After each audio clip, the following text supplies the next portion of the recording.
Shalom à tous, vous êtes bénis au nom de Jésus-Christ, très heureux de vous retrouver et déjà on attaque cette deuxième saison de Messages d'Impact avec une petite histoire qui est la manifestation, la vie d'un verset, 1 Corinthiens chapitre 11 verset 1 qui dit « Soyez mes imitateurs comme je le suis moi-même de Christ ». C'est l'apôtre Paul qui le disait.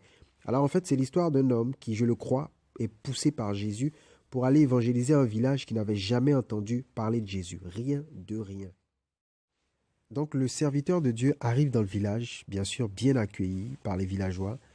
Il y prêche pendant des semaines, pendant un grand nombre de temps, mais aucun résultat, aucune conversion, rien. Au point où il abandonne, découragé sans doute, et il commence à vivre avec les villageois, mais le plus normalement possible, mais tout en restant un vrai disciple de Jésus, sans plus annoncer quoi que ce soit.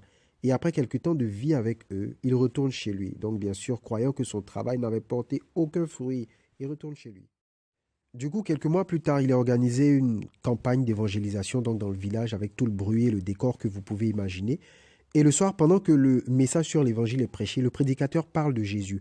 Les villageois, à leur tour, en fait, ils vont lui répondre aussi simplement, en fait, celui dont tu parles, le Jésus dont tu parles, il a vécu avec nous ici. Pendant des mois, on le connaît déjà. Il est parti il n'y a pas longtemps.